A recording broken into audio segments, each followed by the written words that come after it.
You guys are so fun to chat, all of you. Well, now it's a real pleasure for me to introduce pick up the students to talk this evening, and I'm not supposed to say anything special because who would want to say anything special about a master teacher that you all had plenty of time with and learned just so much from, and we all admire and wish we could worship at her feet. And, but anyway, it's a pleasure to introduce a colleague and just an amazing woman, Dr. Linda Felver.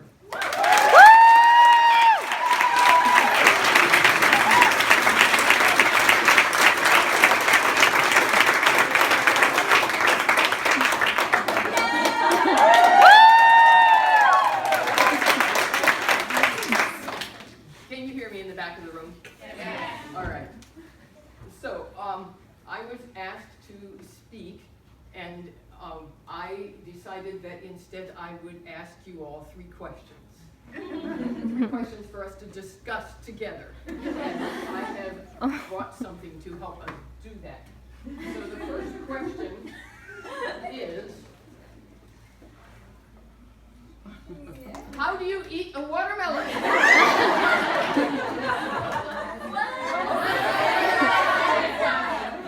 Slice it up, absolutely. 1 slice at a time. Okay, so let's think a little bit about watermelons. Now, you all who are being celebrated here today have just finished an enormous watermelon. Are there any other watermelons that you can think of in your life coming up? Okay. If you have not been engaged in the Act Back program, but yet associated with those, I am guessing that everybody here has at least 1 watermelon in their life. Some big daunting thing that they need to deal with. So why don't you turn to your neighbor and talk a little bit about what watermelons are in your life. Identify them.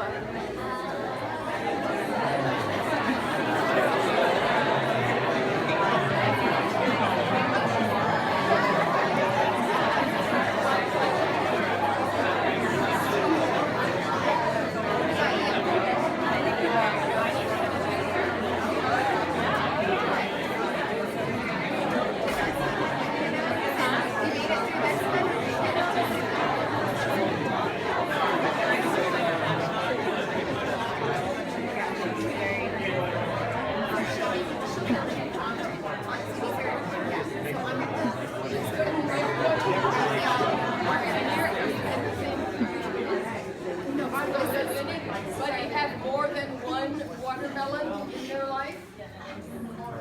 There are a lot of watermelons we need to deal with, don't we?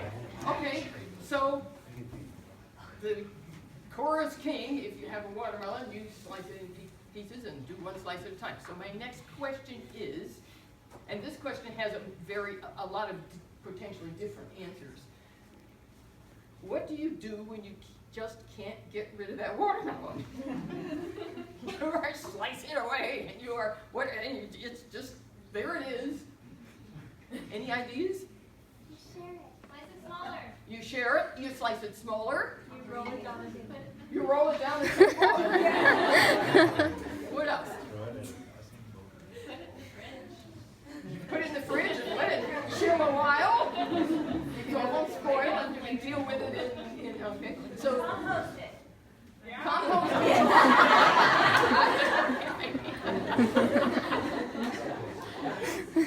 Other ideas. I mean, these are all sensible ideas. And move on to another watermelon. Move on to another watermelon. Pick a different fruit. Pick a different fruit. Okay. Berries. Berries. She's into berries. Okay. It depends. It depends. It depends. It really depends. Okay. And there's no one right answer, because I mean that's something that we all need to think about. There are a variety of strategies.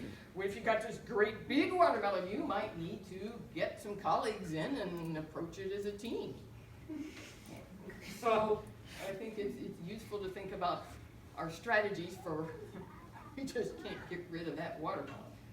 So another strategy that sometimes we can use is this watermelon appears to talk. And, one strategy sometimes that people use is they actually engage in conversation with the watermelon.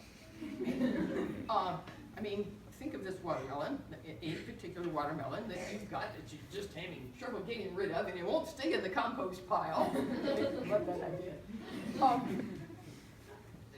What would it say to you if it could talk? And engage in a conversation with it, and think about it a little bit. And sometimes people use this technique with patients who have who are experiencing a lot of pain. You can use that technique a little bit sometimes when you are stuck with a watermelon you just can't get rid of. And see it in a different way, and maybe think up a different strategy, one of these that you mentioned, or some other. So that's we've had a lot of useful suggestions and ideas about how to deal with a watermelon you just can't get rid of. So let's think about the image. I mean, a number of us have a lot of watermelons in our lives, so maybe you are in the middle of a field of watermelons. Or maybe the trucks are driving up and delivery. Goodness knows how many watermelons to your office or your home or your unit or your wherever. So my third question is, and this has an individual answer I think for each one of us, and that is, how will you choose to live when you are surrounded by watermelons? So let's think a little bit about that. Sometimes when I am passing by people in the hall, or see someone I haven't seen for a while, and I know, I'll say, how's it going? And sometimes people say, if I can just get through this week, I'll be fine. Or if I can just get through blah, blah, blah, I'll be fine. And that always gives me pause, because I don't want to just get through any period of time or any experience. My personal choice is I want to thrive in that experience. I don't want to just survive it. I want to find the goodness somewhere in it. So let me give you a personal example of something that happened to me a few months ago. So I was participating in an endurance event, and the course was out and back. So the people who were faster were coming back when I was going out, because I am not fast. And it was a very small event. And so there were miles in between seeing people. And I was having an incredible time. It was beautiful there, and there were cliff swallows over there, and there was the river over here, and a flight of pelicans went over my head, and it was incredible. And I swear I was grinning the whole time. And whenever people would start to, when I'd see someone coming this way and I'm going that way, I would say, way to go! And I'd be grinning at them. And what struck me is that the dozen people that I saw going this way, and I never saw more than one at a time, they all were grim. They were just looking miserable. And one woman said to me, I'm tired. Literally, I mean, we didn't know each other, but I mean, way to go! And he goes, I'm tired, And it was such a different thing from what I was doing. And on the way back, for the last 16 miles, there was a 20-mile-an-hour headwind. And it was hot. And the cliff swallows that had been there in the morning, when I got by those cliffs again, they were not visible. And I was tired. And the sun is beating down. And so I started listening to the wind. This wind that I had to keep moving against because it was going to knock me over if I stopped. And do you know the sound of the wind in the tall, dry grass is a different sound from the sound of the wind in shorter, dry grass, or in the sagebrush. And when I came upon a tree, the sound of the wind in the leaves was quite different. So I continued grinning because I was having an extraordinary experience listening to the music of the wind and finishing up this event. So that's just a personal example from my life and the kind of contrast with what I saw. I made an intentional choice.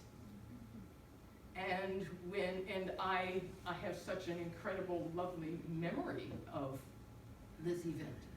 So when you are in an endurance shift and you're in someone's room, or you're on your 11th home visit, or whatever, and you're tired and you may be hungry and you whatever, in my view, if you choose to be present at that moment, you will notice, to use the term you do in nursing, so many things more about that situation and that patient and that family, and your presence and your interaction with them will be a gift to you as well as a gift to them.